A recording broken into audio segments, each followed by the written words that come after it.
Hello, and welcome to this week's episode of the Purely Flowing podcast. I'm Adele, and I'm the founder of Pure Flow State, and we specialize in sustainable brand strategy for impact-driven businesses.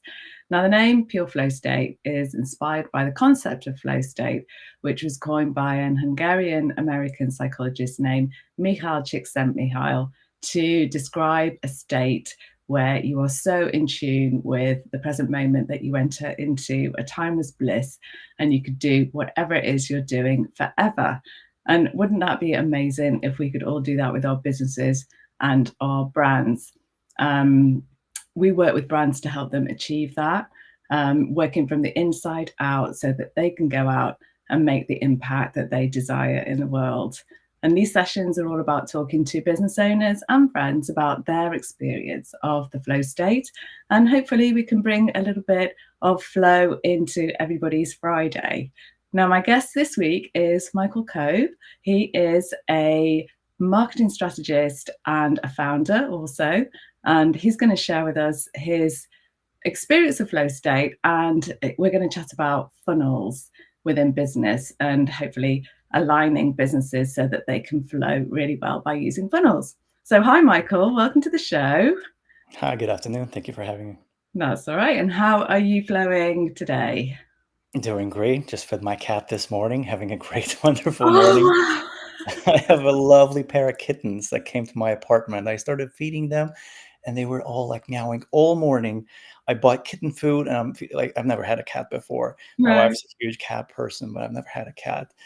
And it's just really wonderful. But the landlord here said, don't feed the cats. We can't afford them. So I'm like secretly giving them food. Oh, no. Oh, gosh. Taking So they care just of appeared one day. Cute pair of kittens. Excuse me, was that?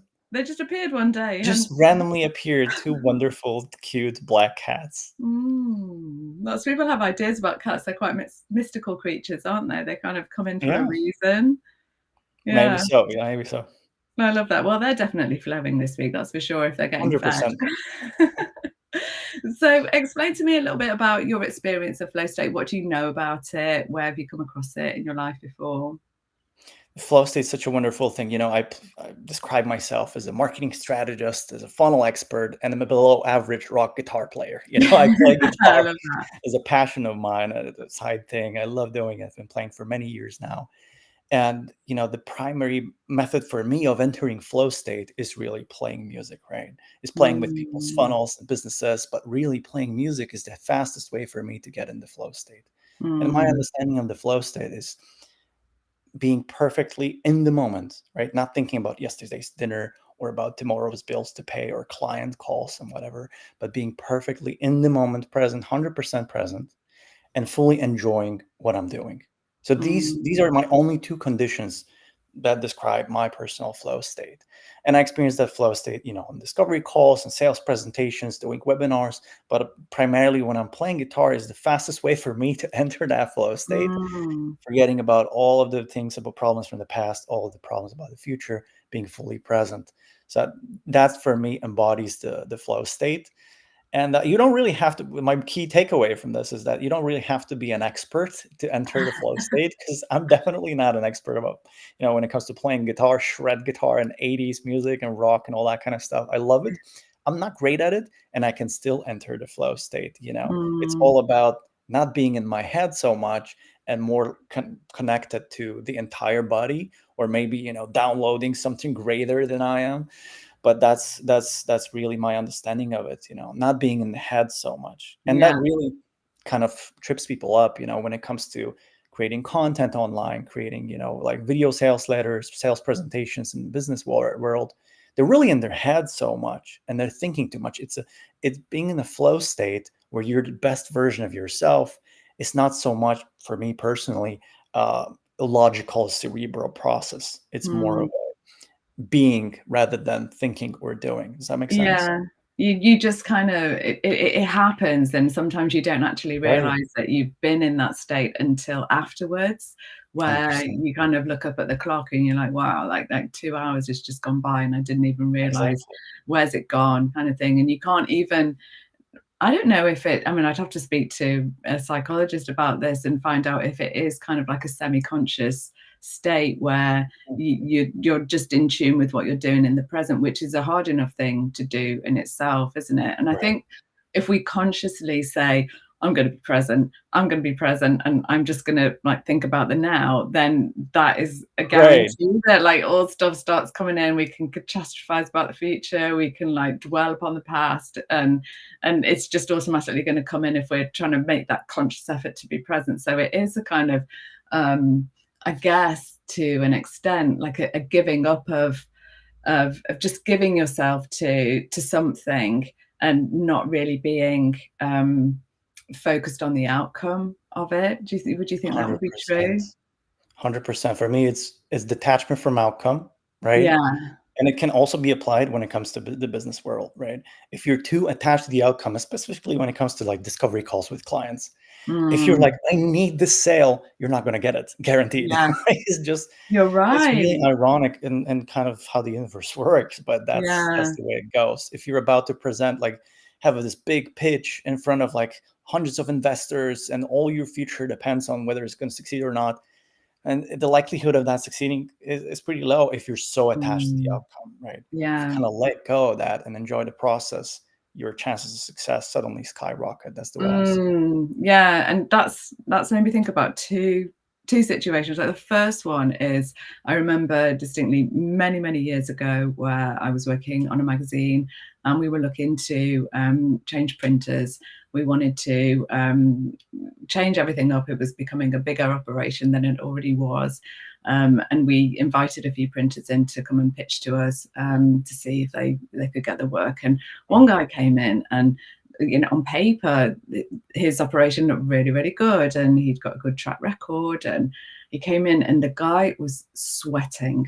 He was Oh, sweating, and it was palpable how much he needed that yeah, work. And so, while on the one hand, like I had this huge empathy for him, feeling, right, oh my gosh, this is really right. Your business is really riding on something like this, and I really don't want to let you down. But at the same time, your energy is right, not great for me to be going into a commitment with you with work, because I'm not sure if you're going to be able to deliver from that state. And right. From that state, exactly. yeah, it was a very interesting energy. We didn't end up going with him in the end, and I think that was the main reason, because of Right. the desperate energy that he was giving off. And the second thing that makes me think about was I was listening to Daniel Priestley recently, and he talks about with or without you energy. Mhm.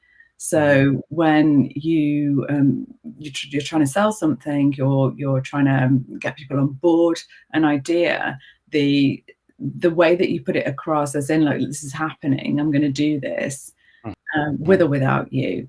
So you can either Right, come on board and join this, and we're going to be hugely successful together, or if you don't, then it'll be someone else. And I think perhaps with sales calls, there is an option to kind of go into them, not arrogantly, kind of thinking that you've got the sale, but perhaps from a perspective of, if you're not going to buy from me, someone else is, because I exactly. believe in what it is that I'm doing. I know that it can transform people's lives. It's a really brilliant service or product that I have. If you're not buying it, that's fine.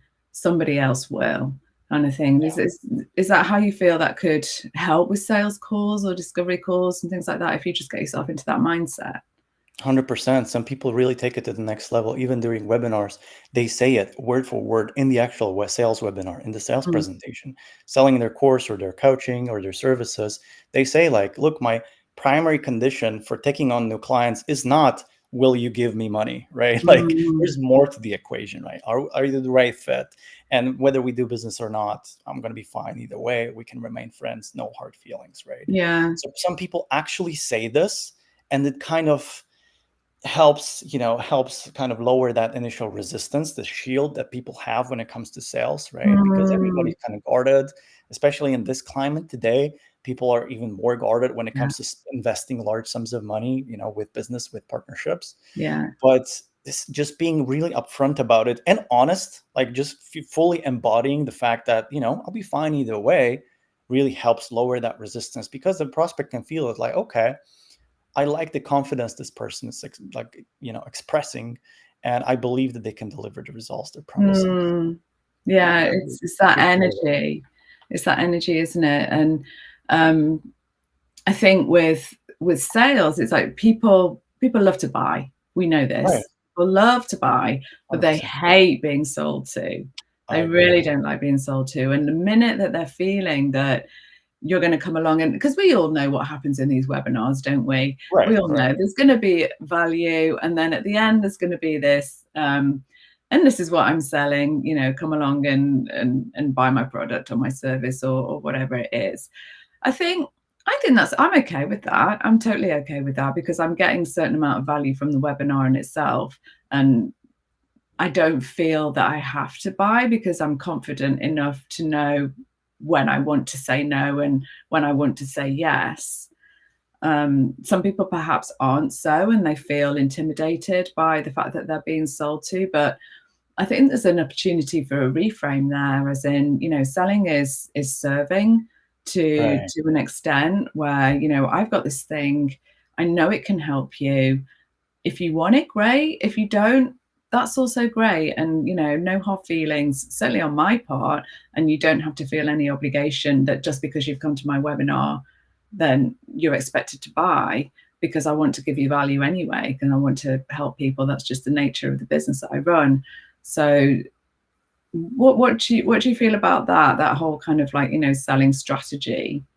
Fully agree. That's definitely something that resonates with me. The main way that, I help people kind of overcome the limiting beliefs when it comes to sales that we all have, but the Mm, main way, the best way personally that I found is reframing the whole sales process instead of thinking about, oh, how many sales do I need to get, or how many, products do I need to sell? Is like, how many people do I need to help this month, right? Instead of yeah. thinking about selling, think about helping.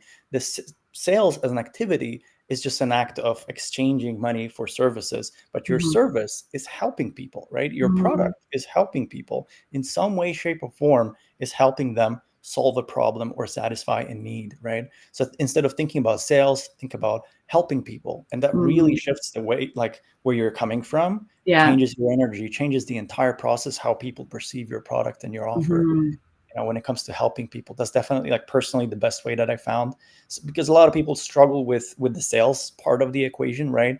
I've Yeah. been to webinars, like as a marketing guy, I love sales, right? I love being Yeah. sold things and offered. Sometimes I've been to webinars when it's been like an hour of content, an hour of like pure value delivery. It's been awesome, and I'm like, come on, pitch me something, like I want to buy, like I'm ready.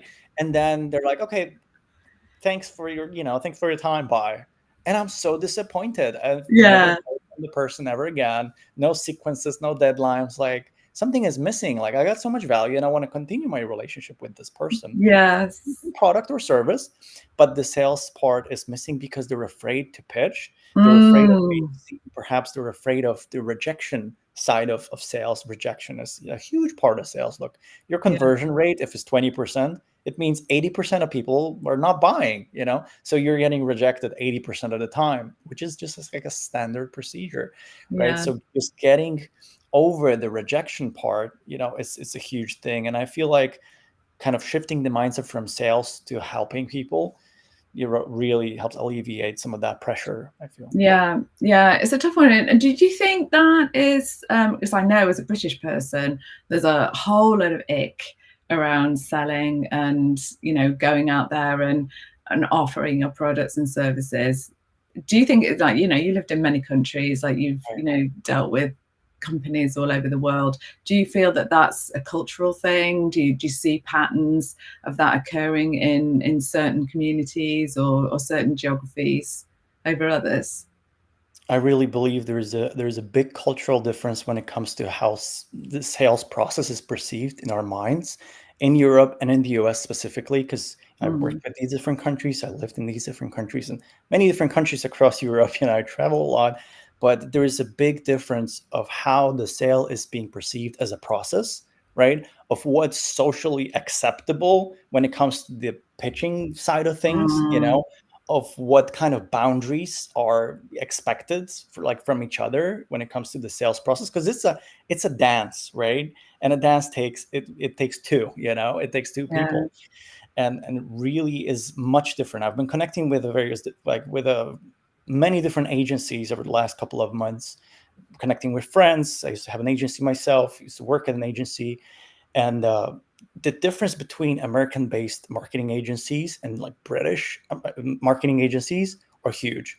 What Mm, I've noticed is that British marketing agencies, they're not, they're totally different when it comes to how they're promoting themselves. For example, and I'm speaking about agencies because that embodies the entire marketing sector, yeah. really, Yeah. for me.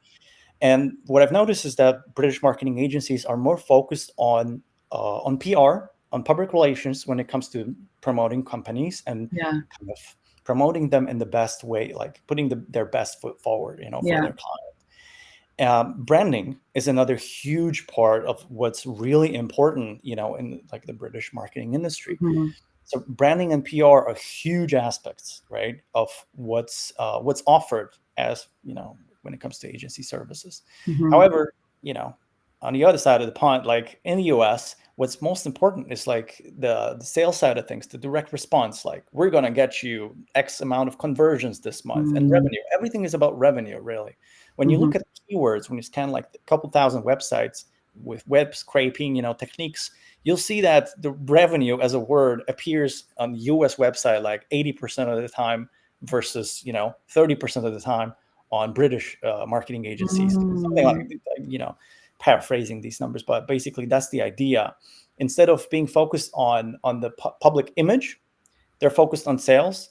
And in the UK, they're more focused on promoting like the right kind of image. But Mhm. what this means is like if you're doing business internationally, it's probably a good idea to think about different ways of promoting your products if you're running Yeah. ads, in the US.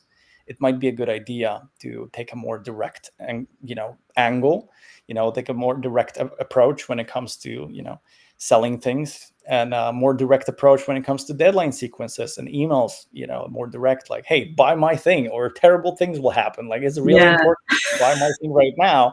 you know I always say, like, buy my thing or puppies will die. Like, that's the most effective deadline sequence in the US.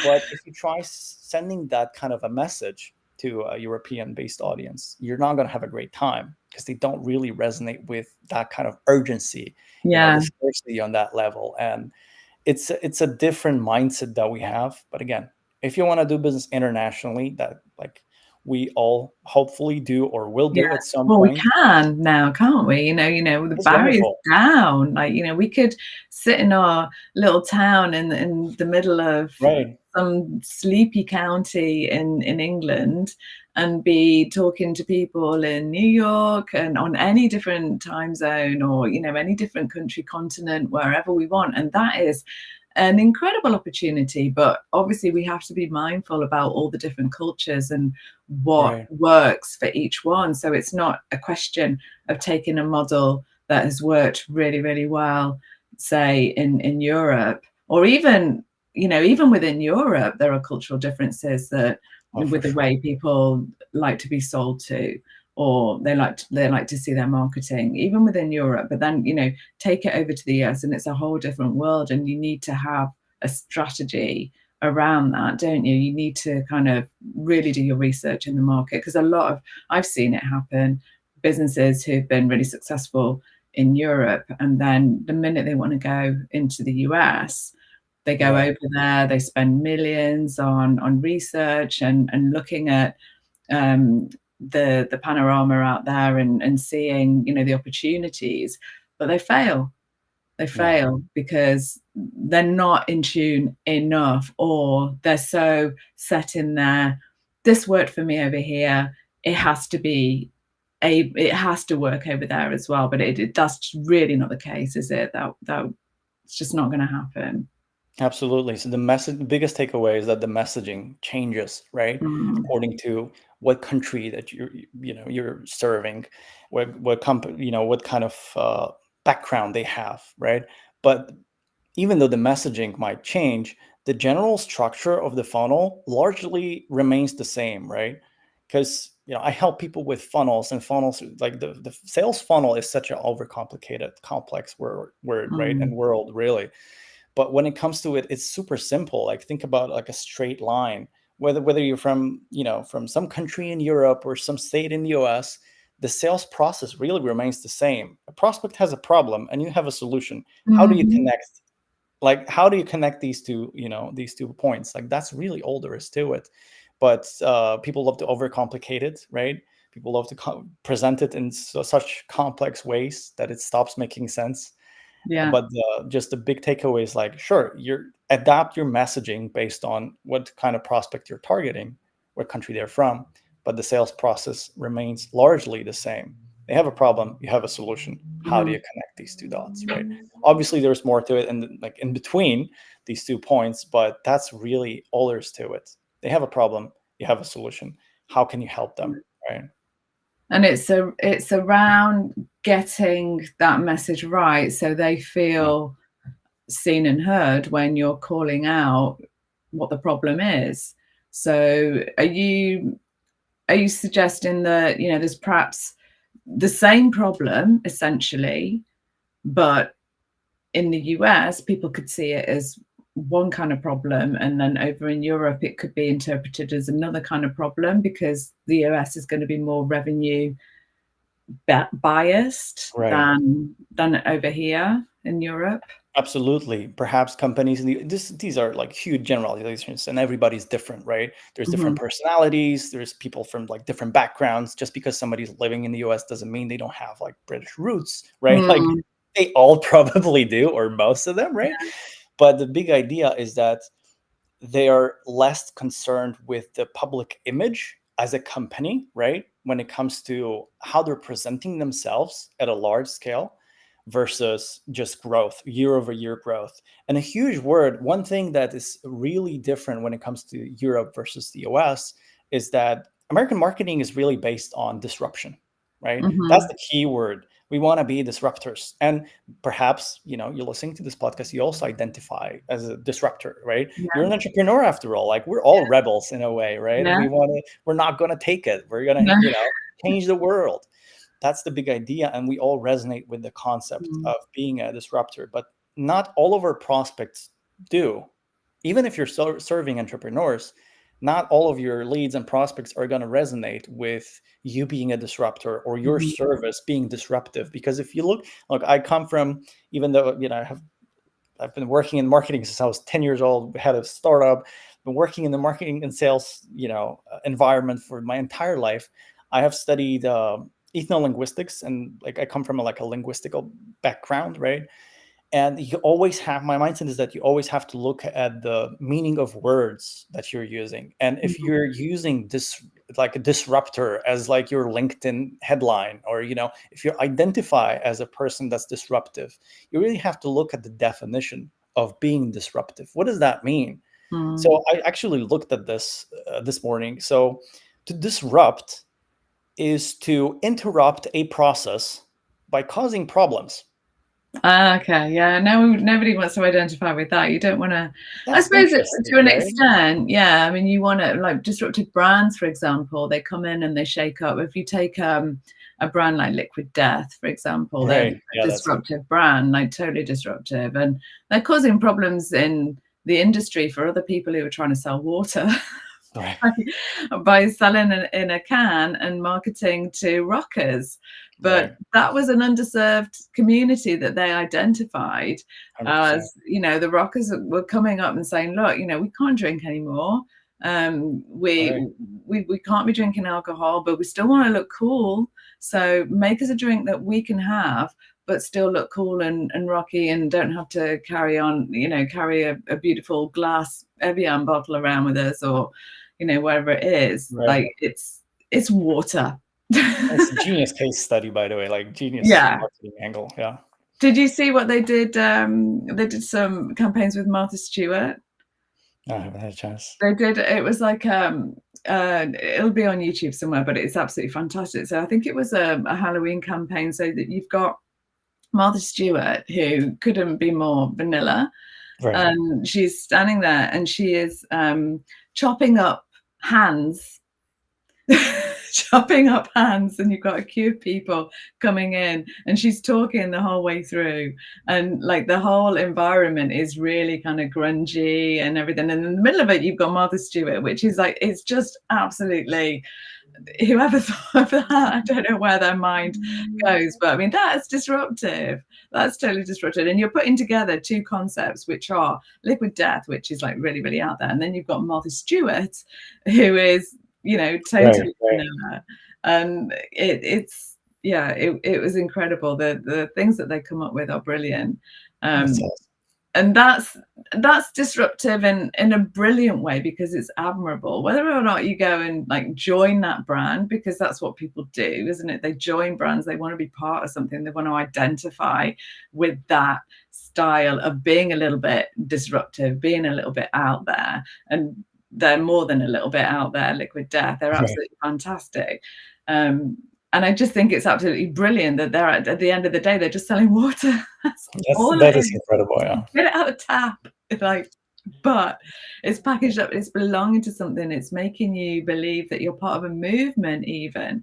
And I think perhaps that is the disruptive element, is something that ties the UK or Europe in with whatever marketing strategies are popular over in the US. Because imagine, I can't even begin to think of the amount of companies that exist in the US, because it's just such a vast space, and so many people, and there must be so many businesses, and the competition is just ridiculous. And we think we've got it difficult over here. Like it's just, if you don't stand out, you're going to blend in, and you want to make yourself an easy choice for people. And disruption is a good way of doing that, for sure. It's a great way to stand out. You just have to remember that it's a tool, right? It's a tool in your entire marketing toolbox. But if you make it your personality, and just disrupt for the sake of disrupting instead of focusing on actually helping people, that's not helpful for you and for your clients, exactly. right? That's one thing to remember. Yeah. You've got to own it, and you've got to go all in, and you've got to be, and it's about authenticity, isn't it? If it feels authentic, I mean, it feels totally authentic for Liquid Death to behave in whatever way they deem conceivable, because nobody's going to be surprised by, yeah, we're all in shock and awe at everything that they do, but that's okay, because that's what we expect from them. But if, another brand decided to do that and it didn't feel authentic for them to do that, then it's an immediate turn off, isn't it? So yeah, I think you make a choice. Are we going to be disruptive? Are we not going to be disruptive? And if you are, then you've got to go all in and own it. 100%. I feel like a lot of businesses are also afraid of making that first step towards defining who they are as a business and as an offer, what they represent, because your messaging, your sales message is really not just about attracting the right kind of people, but also about repelling the wrong kind of people. Does that make sense? Exactly. Right? Yeah. And if your sales message only attracts the right people, but it's so vanilla and it's so wishy-washy that it doesn't qualify the wrong kind of people that you don't want as a client, the nightmare clients that we've all probably worked with in the past, you're going to have a bad time. So your messaging has two roles, really: to attract the right kind of people, but also to make sure that you're repelling the people you don't want to work with, right? Yeah. So you have to be very strong and direct with your kind of language patterns, the boundaries that you're setting with your messaging, with your sales message. And it doesn't have to be on a sales call. You can do it in your nurturing process, in your emails, in your content, but it's important to kind of stand your ground, right?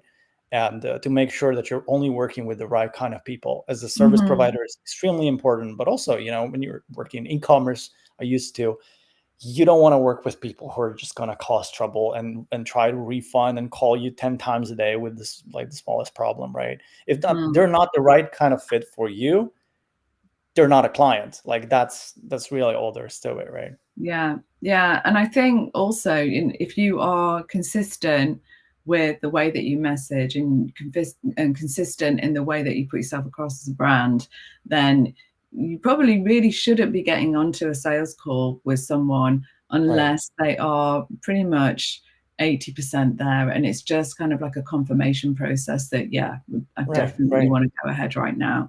Because 100%. if they're getting to that stage, they've had however many touch points with your brand to actually, nobody's going to jump on a sales call with someone without having had considerable experience with a brand. Absolutely. It's many touch points in lots of different areas. So it could have been, a podcast, or it could have been, engaging with posts. It could be a book if they have a book. It could be watching YouTube videos, or whatever it is, or it could be a referral or something like that. There are many engagements that people have to have with a brand before they feel that they're ready to take a step with them. And a lot of this is all in the subconscious as well. It's not something that they're, they're looking for, but they kind of recognize when they do see it. Oh yeah, I remember. Yeah, I'm really liking what they're doing. I'm going to Right. investigate a little bit further. And then by the time they get on a sales call, there really shouldn't be any surprises for Exactly. I anyone. mean, the big insight that I have, like as an insider, maybe in the coaching industry right now, and when it comes to coaching, selling services, it's really the same thing. But the one call sales process is really dying right now, right? Mm, What this means is that the entire industry of online service providers and selling courses and coaching services really relied on the one call sales process where prospects would go through some kind of sales funnel and then book a call and then buy or not, right? But that process is really dying right now because first of all, everybody knows how it works. People mm, are more kind of jaded when it comes to this sales process. Oh, I've seen this yeah, before. I'm going to be pitched super hardcore. I don't even want to join the discovery call because I know what it's going to be like. It's going to yeah, be a pitch fest. And I'm going to have a hard time saying, no, I know myself. I'm just going to pull out my credit card and make a decision I'm going to regret in the future, right? yeah. Nobody wants that. No. Now, everybody, the smart business owners are moving towards a two call sales process where they're having a kind of like a vetting call and then a proper discovery call. So the purpose of the vetting call is only to make sure that the prospect can afford it, that Mm-hmm. they're the right fit, and that they're not a serial killer, right? Like that's really the big idea, right? If these three boxes are ticked, Mm, the whole call takes 5 to 10 minutes, and it's only it's handled by like an assistant or someone else, ideally, right? If you don't have an assistant, perfectly okay for you to do that sales call right yourself. But on that sales call, you're not selling anything. The purpose mm, of that call is to see if they can afford it, if they're cool, and if they're the right fit for you, yeah. more or less. And if they're approved, then you can move them on to like the second stage, right? Like think of it like when you were, years ago when we were all probably working some kind of job, when you were applying for a job, like a job application is also like there's several stages of that process. It's rarely like one call or like one meeting handshake and you're starting tomorrow, right? They first want to see if you're the right fit, if Mm-hmm. you're not weird, if you can actually do the job, and then you're moved on to the second stage. Why are we treating this differently as business owners? It's the same process for working with Mm, prospects. You're trying to figure out whether you want to hire them as a client. Does that make yeah. sense? And the first call, just to make sure they're cool, and they can afford it. And there's a process for it. And if you'd like to, learn more about this process, drop me an email. Maybe towards the end of this podcast, we can drop my email address. I Mm-hmm. can send you the link. But basically, the idea is that you want to split the discovery call into two calls, ideally. First is a vetting call. Second is a proper discovery call. And Mm-hmm. that skyrockets your sales. Like the conversion rates are going to go through the roof because first of all, you're taking off the pressure from your shoulders of this one call having to be perfect, right? Mm-hmm. Again, we're talking about the same thing. Too much pressure. This has to go my way or else the world's going to end. It's not going to work, right? So you're taking off the pressure of your shoulders, but also the prospect can feel that you're more relaxed because the first call is like, hey, let's just see if we're vibing on the same Mm, frequency. So the prospects feels also better about the whole thing because they're not being pitched in the yeah. first meeting, but it's more like you're a doctor their business has a problem. It's sick. You have Yeah. a prescription. So you're just asking questions and you're like, Yeah. okay, I can help you. Or, okay, I can just maybe recommend someone else because Yeah. maybe we're not the right fit for each other. Or not at the right stage, or you're not. I mean, what you Exactly. don't want is for somebody to come on board and take your service when they're not ready for it. And, they may need Right. to, Oh my God. may not be at the right stage in their business to be able to move forward in this way. And the last thing you want is for someone to not get the most out of what it is that you can offer, because, Yeah. we all know, like, and I love that analogy of like being a doctor and prescribing Right. and you could take that and use it in the context of like the whole sales process as well. It's like, Right. I'm a doctor, I've got something that's going to help you. Like, you're sick, let me help you. It's like that Exactly. serving, and it's that context of like, you've got a problem, I can solve it. It's that simple. How much are Exactly. you Plus the willing? positioning is good too, Yeah. right? Like it might not sound great, but that's the reality of the situation, that the more hoops you put for your prospects to jump through, the better perceived you will be as like a valuable, source of Mm, information or a solution to their problems, right? Like the more kind of hoops that they have to jump through, the more they're going to value your advice, information, consultation, and services. yeah. So just by having two calls instead of a one call, you're increasing that, the amount of kind of minor headaches that they have to get through to get your information, because nobody goes to the guru at the bottom of the mountain, right? Like it, that's just how it works. And if our clients want the secret sauce, hey, they have to climb the goddamn thing. Like, that's how it works, right? Yeah.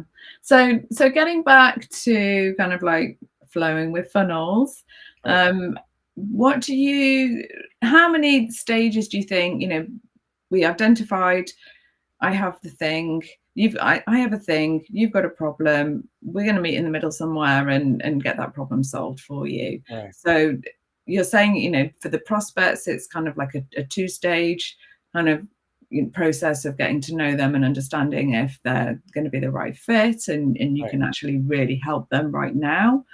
Um, and then, like, what are how many other stages would you say that they have to get through before they're ready to kind of like come in and start doing the work?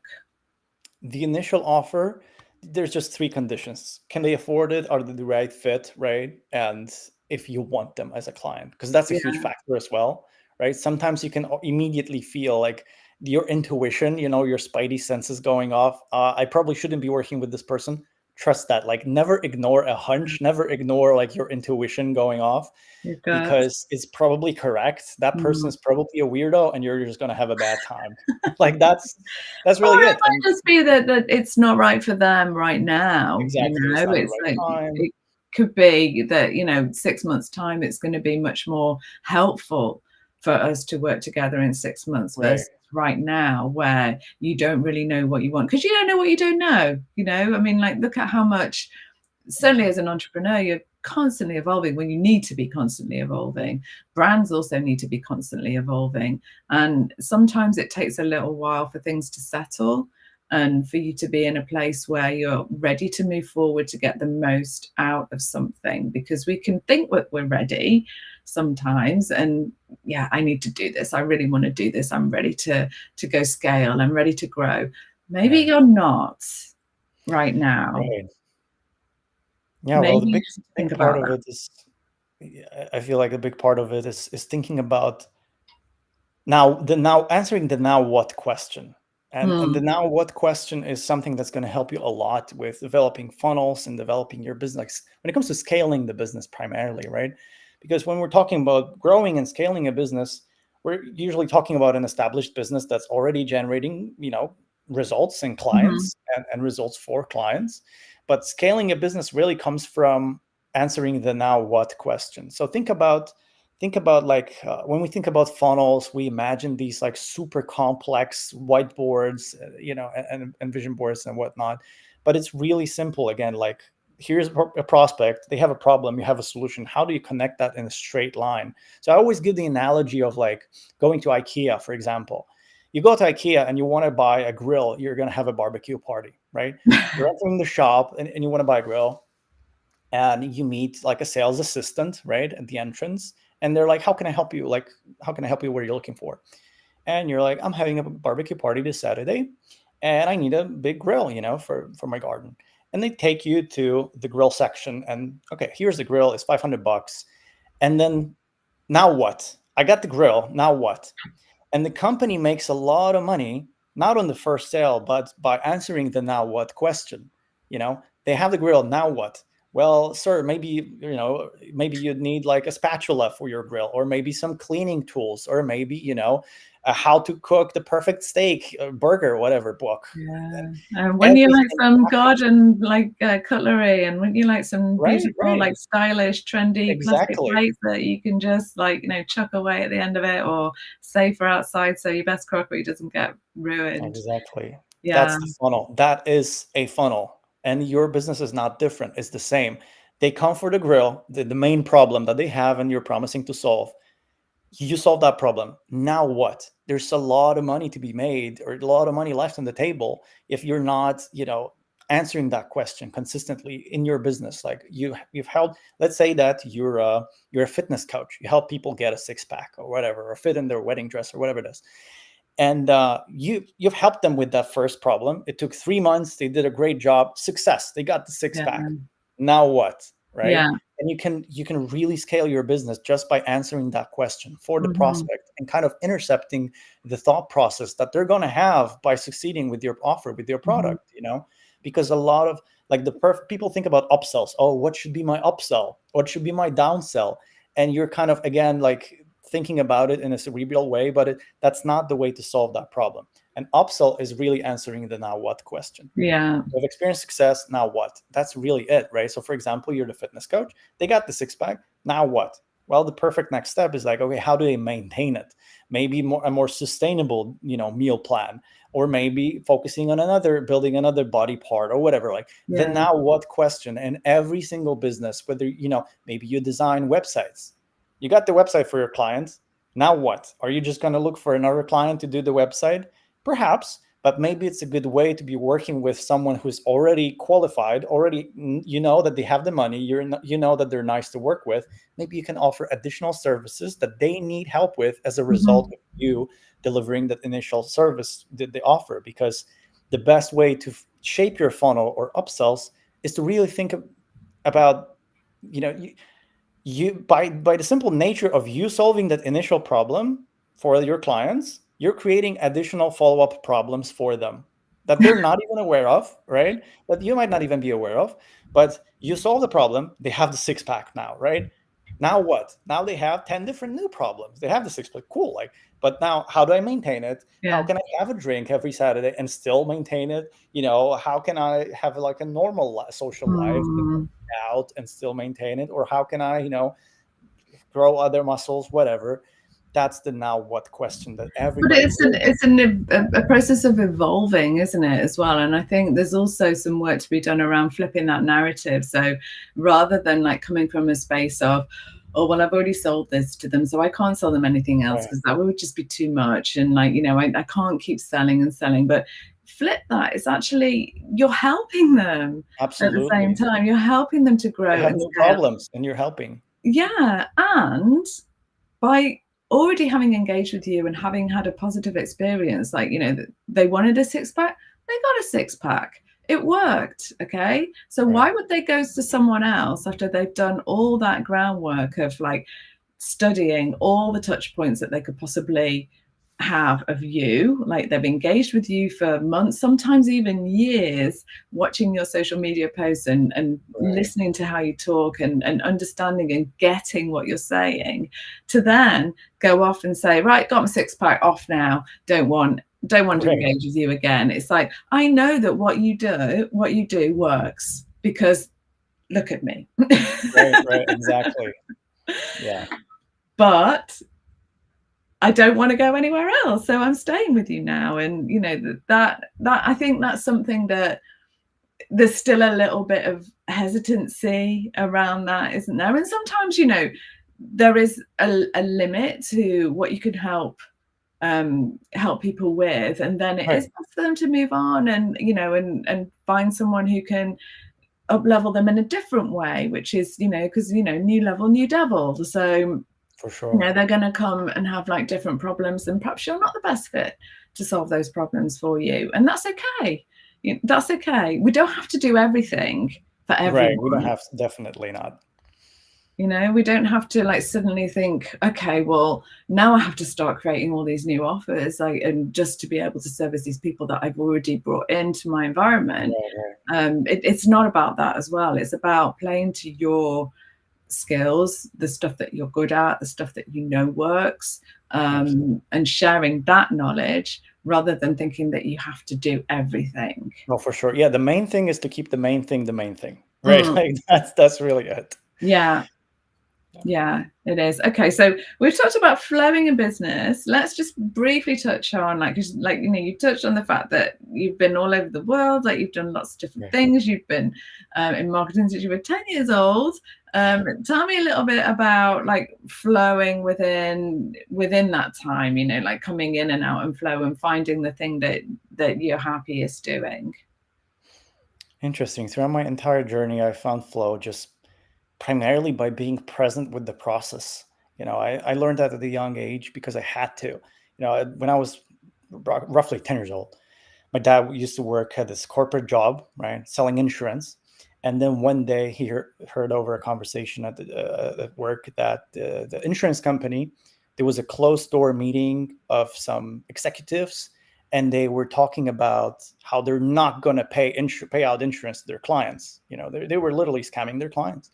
And my dad was like, man, screw this. I quit. So he Mm. quit his job with nothing else lined up. And I remember it was wintertime. It was Christmas. And that Christmas, I got a gift from my dad, this radio controlled toy, this car, right? Remote controlled car. And we went out. It was snowing, but we still played, and it was really fun. We were together for the first time, really, because before that, my dad was always busy, always working Mm. the 9 to 5 or the 24/7, really. And that was the first time that we really had a chance to connect. And we had so much time that my dad was actually thinking, like years ago, I learned this. My dad was actually thinking, man, if I'm having so much time with my kid right now, I wish every parent could experience this. I wish I could share this joy with everyone else in the world. I'm Mhm. going to start a business doing exactly that. So, my dad he wanted to start a business and wanted to sell radio controlled toys, right? But he didn't know much about the internet or computer world. And the internet was really in its infancy back then, right? You have to remember, like, it was just barely, I don't know, some time roughly around, after 9/11. So the very early 2000s. Maybe I was 13 and 14, but by the time that he really started to grow that business, but he essentially hired me as his chief marketing officer because I knew everything about computers, Yeah. internet, and I was a huge marketing nerd. Like I was watching the sales channel, the QVC, when we're doing the sales presentation. Like, if you buy this, you're gonna get the second one. If you call now, all that kind of stuff is just tattooed in my brain. I've listened to this for thousands of hours. Bear in mind, there was no entertainment for us really growing up back then. Like now, you can enter YouTube and have hundreds of hours of Mm. videos. I was Yeah. just watching sales, presentations on TV.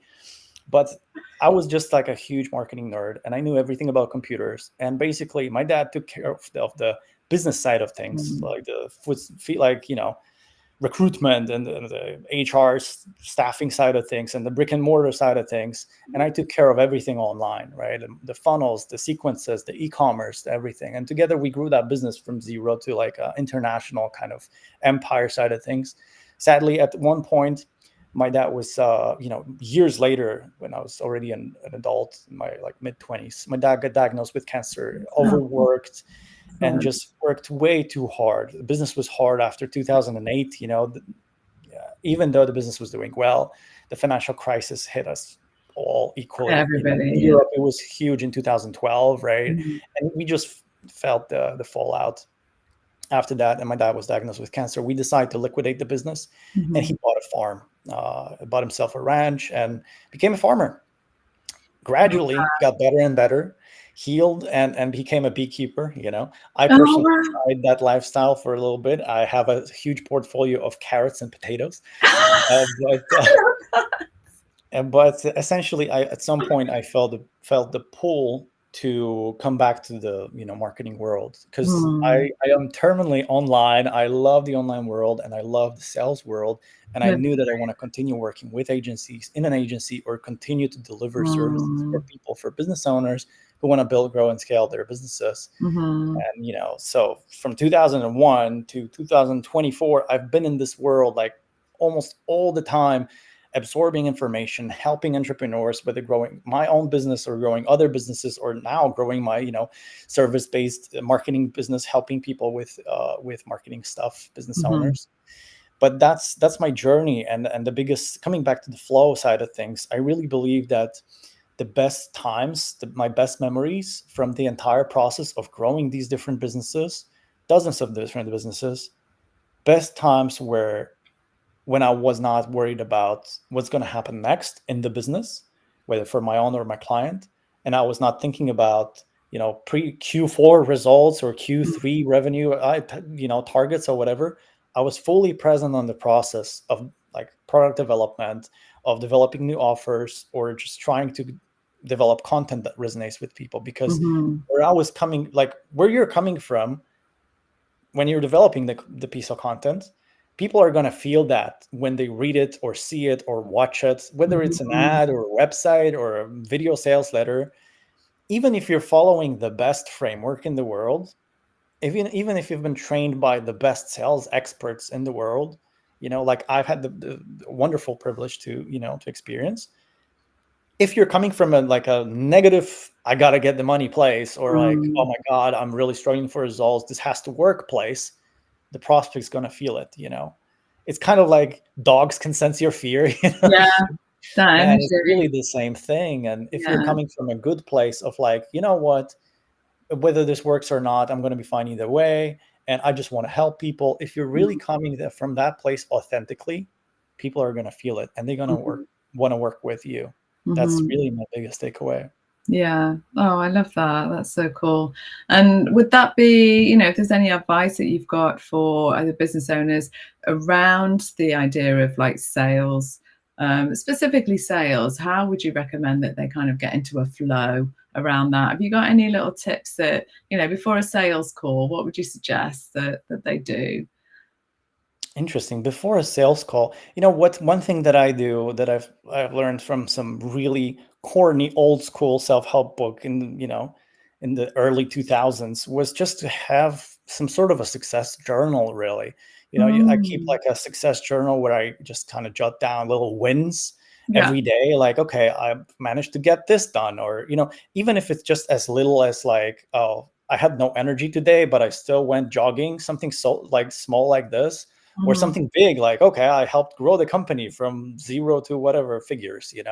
Big successes, small wins, doesn't matter. Just, I used to write it down in an actual notebook, by mhm. hand, so it's not a Word document but something physical. And sometimes before big sales presentations, when I used to go on stages and talk to investors, or like big pitches, or like TV ads that I used to do back in the day, that was stressful. Imagine you're 18 years old, you're all awkward and with pimples and everything, and you have to do a sales presentation to people with millions of dollars who are about to invest in your business, and your future kind of depends. Like, oh my God, it's so stressful. I would just kind of go back to my success journal and read Mhm, it before the actual, event took place, and read it like, huh, I got this done. Oh, actually, this was easy. I managed to get this and that. That would just kind of boost my, not just confidence, but on a deeper level, just like the understanding of like, no matter what happens, I'm going to be fine. And coming yes. from that place of like, yeah, whatever, no matter what happens, I'm going to be all right. When Yeah. you come from that place, that immediately puts you in the flow state. But Yes. the big thing, my takeaway personally, was that whenever I would be giving a sales presentation, like a big webinar or like public speaking thing, and everything would be going well, if at some point I would think, like consciously start thinking about like, oh yeah, this is great, I'm in the like flow state, I'm in the state, that would That's it, immediately go get on. out of the state, like Yeah. just immediately get slapped out back to Yeah. reality. The I point need to is be like, scared about what it is that I'm doing. Yeah. absolutely, and it's just so awkward because it puts you back in your head, It's you're suddenly super self-conscious, but the point is to come back to, to be like being grounded and rooted and just kind of Yes. draw energy from something bigger than you, whether you're, Yeah. philosophical, spiritual or not. You're really drawing energy from something essentially bigger than ourselves. And Yeah. instead of trying to solve everything from like this, thing in I between our know. ears, it's Yeah. much better to stay grounded. Yeah. In the bigger scheme of things, we're actually quite insignificant, aren't we? Right, yeah, we're just monkeys on a big rock floating in the sky, and we're all gonna die, so don't worry, it's gonna be all right. Oh God, I love that. Well, we've come full circle with that conversation. I absolutely loved all your insights, Michael. I'm going to drop some details of where you can connect with Michael in the comments. So anybody, please do go look him up, connect with him if you want to talk funnels. He's your guy. And thanks very much for joining. And we'll see you next week. Thanks so much for having me. It's great. Pleasure.